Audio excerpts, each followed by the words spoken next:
Pak Safrian Andromeda. Pertama-tama, selamat pagi semuanya.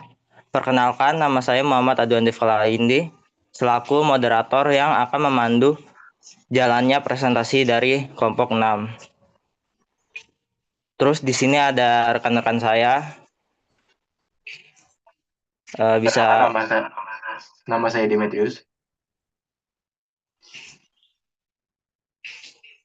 Maaf itu lanjut. PPT-nya belum di-share ya? Ini Hafiz. Sebentar. Oke. Sebentar, Hafiz mau share. Oke Kak, santai Kak. Ya, santai.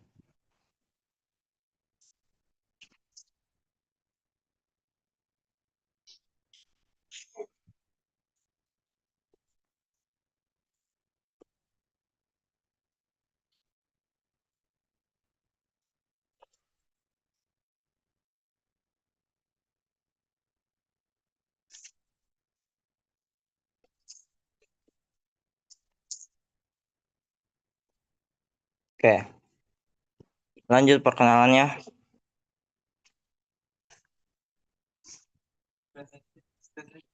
Perkenalkan, nama saya Hafiz Lukmanul Hakim.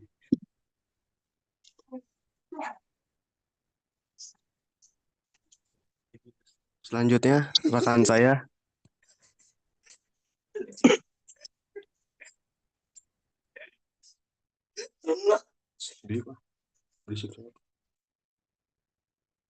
Gue on mic gak? On cam gak gue? Dan coba cek gue. Gue on cam gak? Mana coba?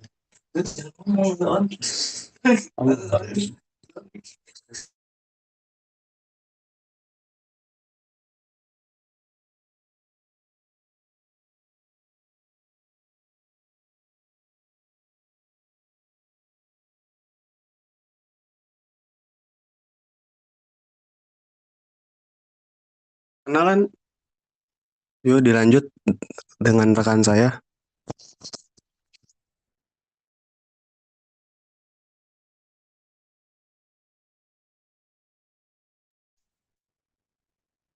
Baik, perkenalkan nama saya Gona Simanke dari kelompok 6, beserta rekan saya. Apa sih ini? Nama saya Advensia Sormin dari kelompok 6. Kenalkan, nama saya Fadili Skiandra dari kelompok 6.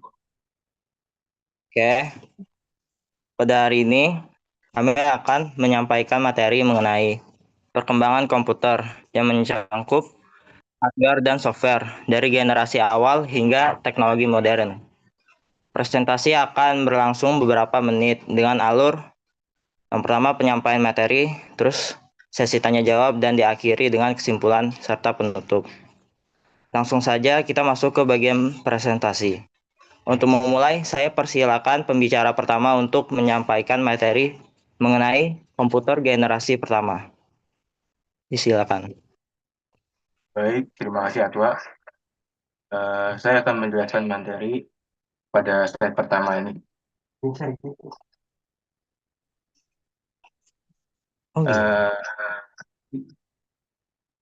Generasi pertama komputer dari 1940 sampai 1956. Pada generasi pertama komputer yaitu sekitar tahun 1940 sampai 1956, komputer masih berukuran sangat besar, panas, dan hanya bisa digunakan oleh lembaga besar seperti militer atau universitas.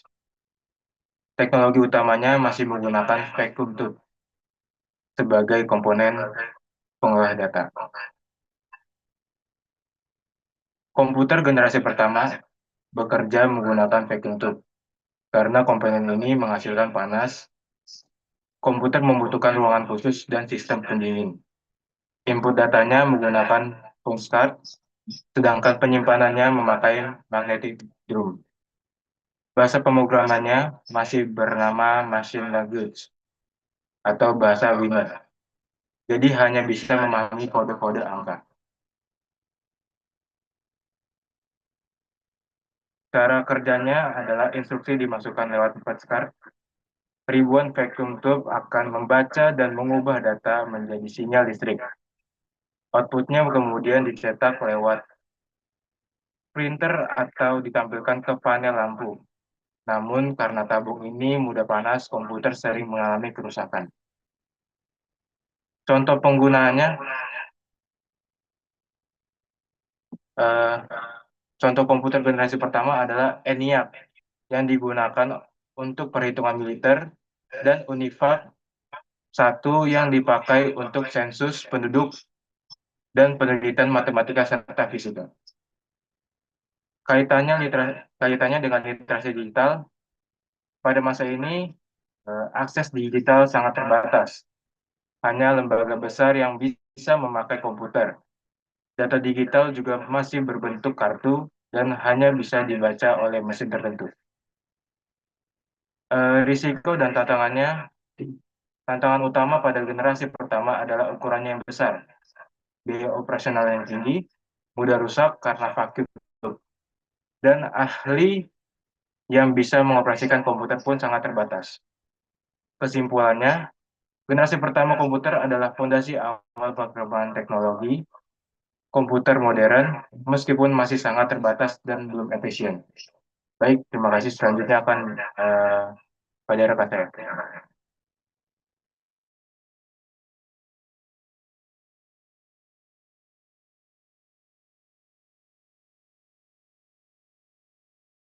Baik, di sini saya akan menerangkan perkembangan komputer generasi ketiga dan keempat. Evolusi dari bahan mesin ke bahasa tingkat tinggi untuk meningkatkan produktivitas sumbernya biasanya berdasarkan sejarah komputasi pada tahun 1950-an hingga 1990-an. Tujuan dari pengembangan komputer ini adalah memahami dampak pada teknologi modern. Perbedaan pada generasi sebelumnya dan sesudah itu adalah sebelum generasi yang pertama dan kedua, bahasa mesin itu sembeli, kode spesifiknya hardware, sulit dipahami, tidak portable, pengembangan lambat, dan memerlukan ahli mesin. Sedangkan sesudah generasi 3 dan 4, itu bahasanya sudah lebih abstrak, lebih mudah, dan fokus kepada logika. Baik, moderator bisa ke slide selanjutnya.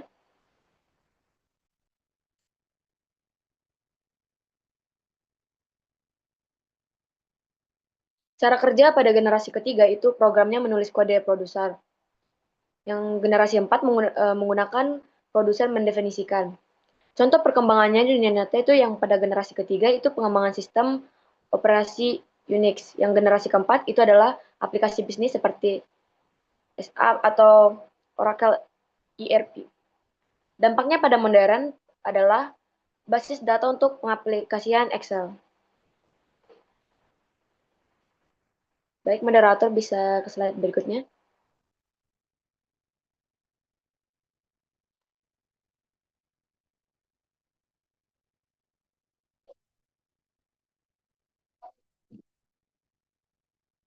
Kaitannya dengan literasi digital adalah akses digital. Generasi ketiga dan empat memudahkan non-program ke teknologi, mendukung inklusif digital.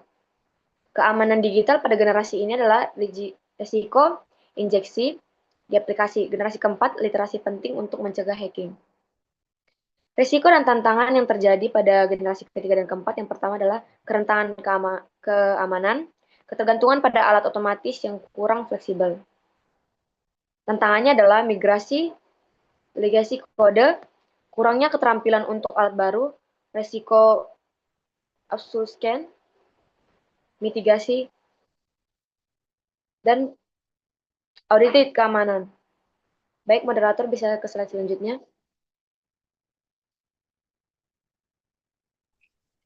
Oke, terima kasih Gohana telah menyampaikan perkembangan software generasi ketiga dan keempat. Selanjutnya saya akan mempersilakan pembicara ketiga untuk menjelaskan komputer generasi kedua. Dipersilakan, Adven. Baik, kemudian di generasi kedua pada tahun 1956 sampai 1963, perkembangan teknologi. Generasi kedua menunjukkan lonjakan besar dalam perkembangan komputer dengan munculnya transistor sebagai pengganti vakum tube. Transistor lebih kecil, lebih hemat energi, tidak mudah panas, dan mampu bekerja lebih cepat. Komputer menjadi lebih ringkas dan stabil. Bahasa pemrograman tingkat tinggi seperti COBOL dan Fortran mulai digunakan sehingga pemrograman tidak lagi bergantung sepenuhnya pada kode biner. Media penyimpanan juga berkembang, yaitu magnetic tape dan magnetic disk yang mampu menyimpan data lebih banyak dan lebih teratur. Cara kerja teknologi. Transistor bekerja mengatur aliran sinyal listrik secara cepat dan stabil. Instruksi yang ditulis dan bahasa tingkat tinggi diubah oleh kompiler menjadi bahasa yang dipahami komputer. Mesin kemudian memproses instruksi melalui rangkaian transistor yang saling terhubung. Media penyimpanan magnetik membantu menyimpan data dengan rapi dan memungkinkan komputer membaca atau menulis informasi secara lebih efisien. Perkembangan ini membuat komputer generasi kedua lebih mudah dioperasikan dan lebih andal dibanding pendahulunya.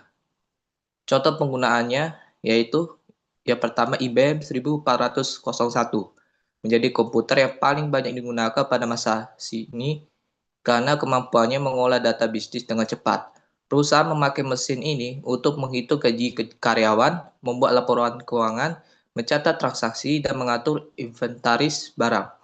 Pekerja administrasi yang sebelumnya dilakukan manual dengan mesin ketik dan pembukuan kertas dapat diselesaikan lebih cepat dan lebih akurat berkat kemampuan komputer membaca dan memproses data dalam jumlah besar.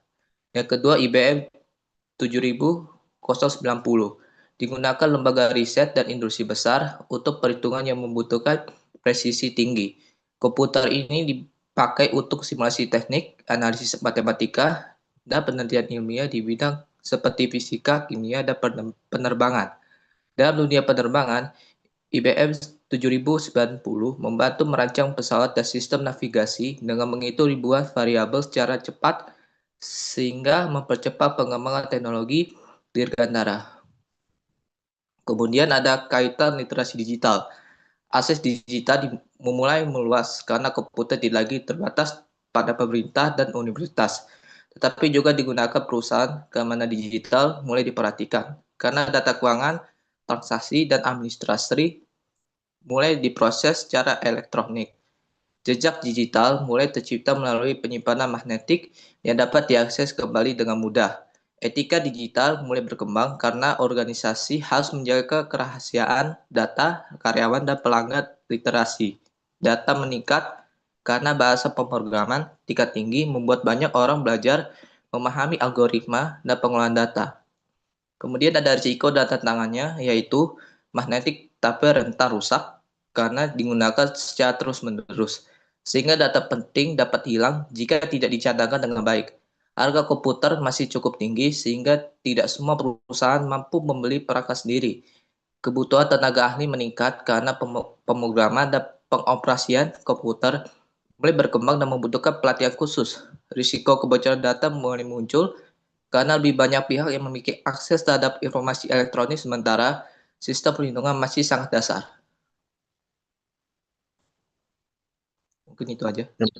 Dan selanjutnya, pembicara keempat akan memaparkan perkembangan hardware generasi kelima, termasuk AI, cloud computing, dan komputer kuantum. Dipersilakan, Fatih. Ya, baik. Jadi di sini saya akan menjelaskan terkait perkembangan komputer generasi kelima. Jadi pada generasi kelima ini komputer itu berfokus pada pengembangan AI, cloud computing dan komputasi. Yang pertama itu ada AI hardware. Jadi dulu itu pakai CPU biasa. Sekarang menggunakan GPU, TPU, NPU khusus untuk AI yang jauh lebih cepat. Cara kerjanya itu dia memproses data secara paralel dan mengolah perhitungan matriks untuk model AI. Penggunaannya pada kehidupan sehari-hari, belum, belum. Penggunaannya pada kehidupan sehari-hari seperti Face ID, mobil otonom, lalu rekomendasi konten, dan robot. Kaitannya dengan literasi digital, pengguna itu perlu paham bagaimana AI bekerja memberi rekomendasi. Keamanannya, masih banyak penyalahgunaan terkait risiko pencurian data wajah atau suara di sosial media.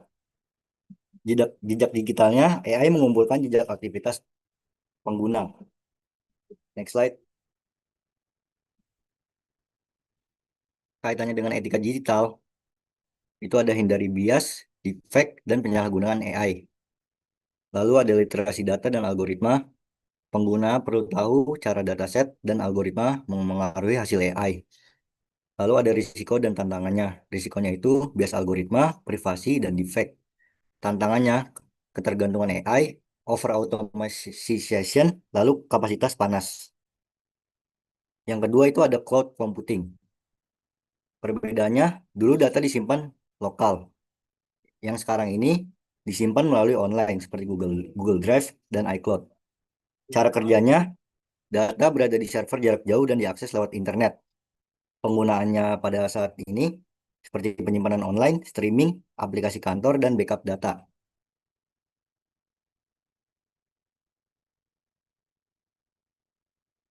Lalu kaitannya dengan literasi digital, pengguna harus tahu cara mengelola dan membatasi akses data online. Nah, tingkat keamanannya ini menggunakan enkripsi, password kuat, dan autentikasi dua faktor. Digitalnya, aktivitas pengguna tercatat di server cloud. Kaitannya dengan etika digital, gunakan cloud secara legal, hindari pelanggaran hak cipta. Lalu literasi data dan algoritma. Perlu memahami sinkronisasi data dan database online. Lalu risiko dan tantangan. Kebocoran data, gangguan internet, serangan hacker, biaya bisa membengkak, dan downtime layanan. Yang ketiga itu ada komputer kuantum. Perbedaannya komputer klasik pakai bit 0, 1. Yang sekarang ini kuantum pakai bit yang bisa bisa 0 dan 1 sekaligus. Cara kerjanya, dia memanfaatkan superposisi dan entanglement untuk pemrosesan super cepat.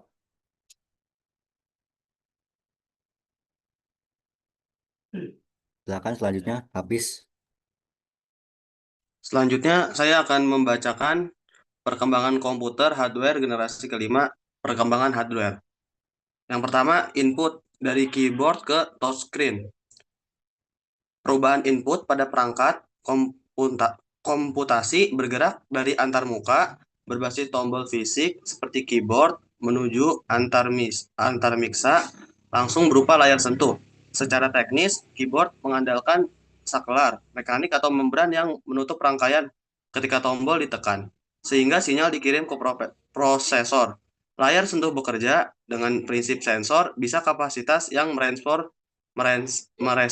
perubahan medan listrik saat jari menyentuh permukaan atau resistif yang merespon tekanan fisik, sehingga gestur, ketukan, dan sapuan diterjemahkan langsung menjadi perintah digital. Peralihan ini mengubah cara pengguna berinteraksi. Pengguna tidak lagi perantara seperti tombol fisik. Interaksi jadi lebih intuitif, visual, dan cocok untuk perangkat portable seperti smartphone, tablet, kios, informasi, atau panel kontrol industri. Selanjutnya, yang nomor 2 ada prosesor. Dari vacuum tube ke transistor, terus ke IC, terus dilanjutkan ke mikroprosesor, terus yang terakhir ke AI chip. Perbedaannya dari besar dan lambat, kecil, cepat, dukung AI. Cara kerja transistor memproses data, AI chip paralel. Penggunaannya laptop, HP, mobil pintar, AI. Literasi digital. Dalam literasi digital, paham performa dan fitur AI. Keamanannya rentan serangan prosesor. Jejak digitalnya mempercepat pencatatan data. Etikanya hindari penyalahgunaan AI, resiko dan tantangannya privasi, otomatisasi, hilangkan pekerjaan. Selanjutnya, yang nomor 3 ada storage. Dari HDD ke SSD, terus ke NVMe, terus yang terakhir ke cloud. Perbedaannya, mekanis lambat, terus digital cepat, terus yang terakhir ke cloud online. Cara kerjanya HDD berputar, SSD atau NVMe chip clever. Penggunaannya simpan data dan backup. Dalam literasi digital, kelola file dan backup. Keamanannya enkripsi 2FA, hindari bocor data. Jejak digital, metode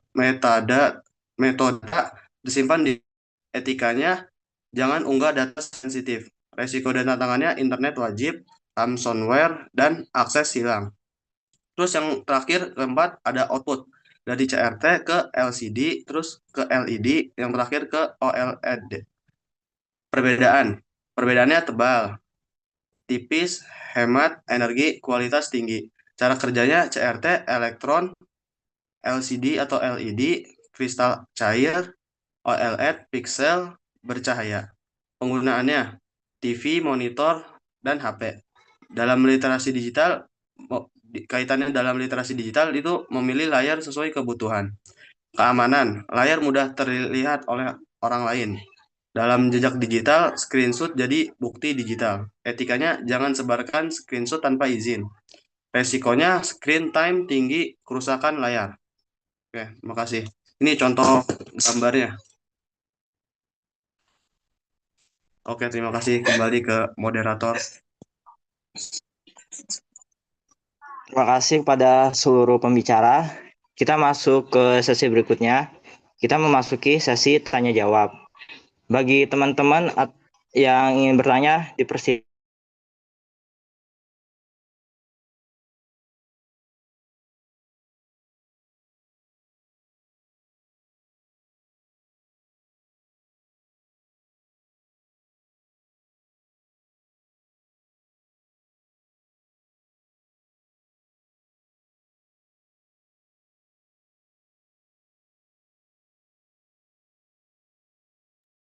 Apakah ada yang ingin bertanya? Sebenarnya tidak ada yang nanya nih.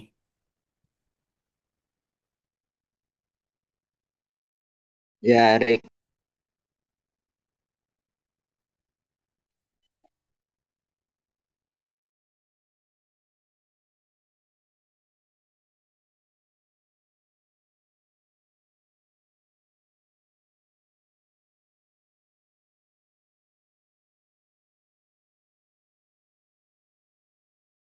Oke, baik. Pertanyaannya kita tampung dulu ya. Sebentar.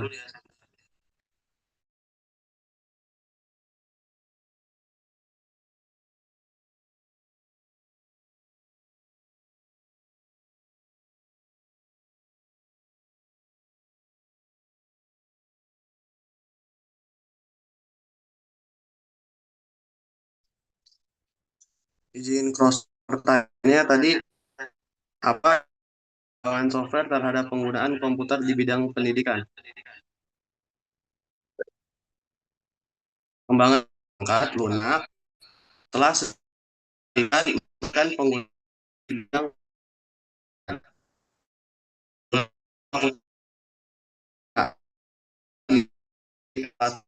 pembelajaran fasilitasi aktual memungkinkan belajar di luar batas tradisional. Yang kedua, simulasi dan angka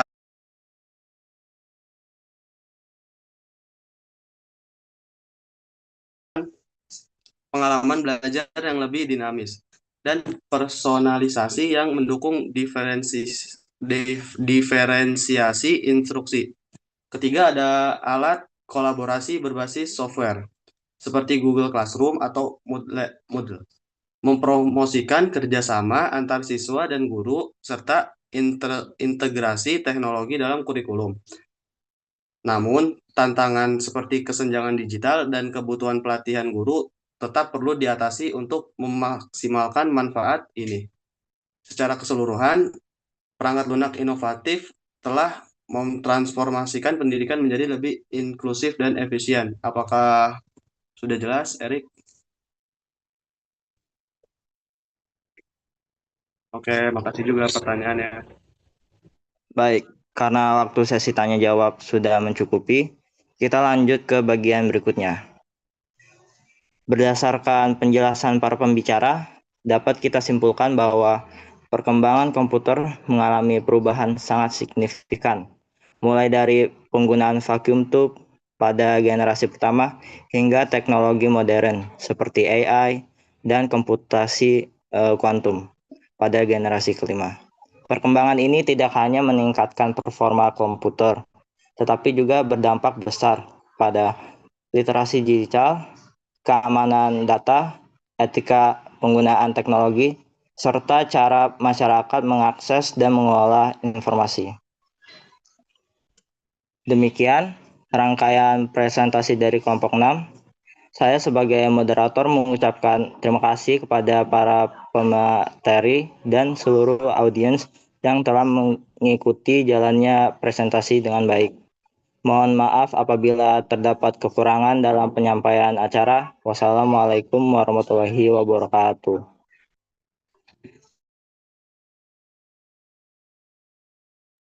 Waalaikumsalam warahmatullahi wabarakatuh.